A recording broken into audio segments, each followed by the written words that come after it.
Hey guys, today we're going to talk about soft tissue injuries and the process of how they develop.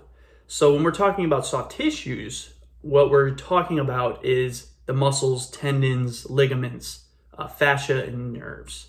And there's two main types of injuries. You have your acute injuries, and then you have repetitive or cumulative injuries.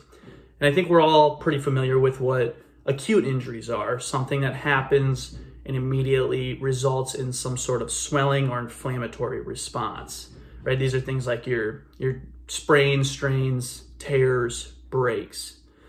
Now, on the other hand, repetitive injuries, which is what we're going to focus a little bit more on today, are small micro traumas to the soft tissues that develop over time, and they build up and eventually create pain and dysfunction in the body wherever it's being stressed. So it's not a singular event like we see with an acute injury. So with these repetitive injuries, we typically see them in two different kinds of work, or two different lines of work. Number one is the labor intensive jobs, where the same duty is being repeatedly performed day after day. So things like construction work, where you're using a hammer all day long, or a screwdriver, or things like line workers in like a production plant, where maybe the person is constantly picking up and putting stuff down over and over and over.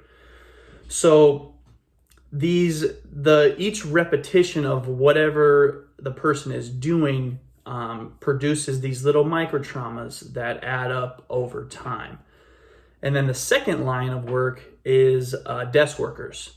So a lot of keyboard or typing, a lot of keyboard work, typing tends to have the same kind of effect as the labor intensive jobs on the forearms and the wrist. But then for the second reason with these desk workers, is kind of overlooked, but it's related to posture. So that's not necessarily the whole repetition thing, but there's a constant strain and tension being placed on the soft tissues of the mid-back, between the shoulder blades, and then the neck as well, especially if we kind of develop this rounded slouch down posture that becomes a habit over time. So that can also be considered a repetitive or a cumulative injury.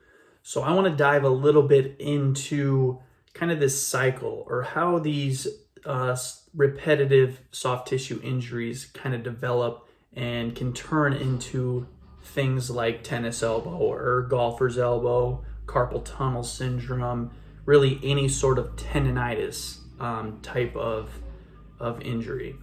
So with each repeated motion, whatever that may be, it's specific to each individual.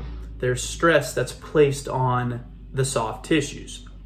And as a result of this stress, the tissues tend to tighten. And when it's tight, it tends to be weak, and vice versa. When it's weak, it tends to be tight. Now, as a result of the tight and weak tissues or muscles, there's higher forces, tension, and pressure being placed on that area. Now, initially, you may or may not see some visible inflammation, but long term, as this process kind of goes on, there's going to be decreased blood flow and circulation to that area.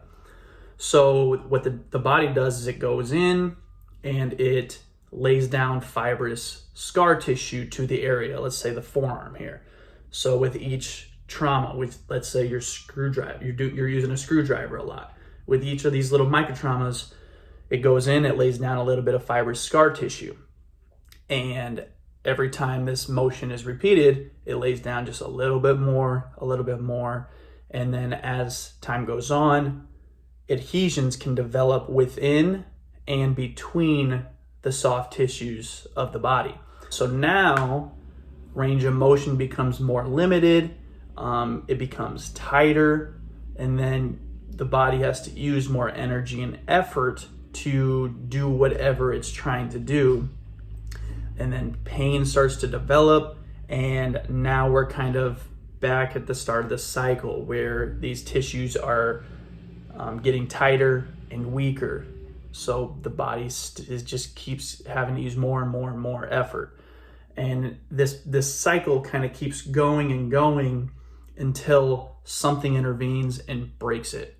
And this is where things like active release technique, hands-on manual therapy techniques, or using some sort of like a tool to go in and break up some of this stuff will help to break up those adhesions and allow those muscles and other soft tissues in the area to get back to their normal ranges of motion, and we're not using as much energy and effort to do whatever it is we're trying to accomplish throughout the day. So I hope this helps a little bit. I just wanted to explain more about kind of the process of how these repetitive injuries occur, because we see these more often than, a big fall or acute injury. So if you have any questions on that, please don't hesitate to ask. Let me know. Hope this helps a little bit, and we will talk to you guys soon.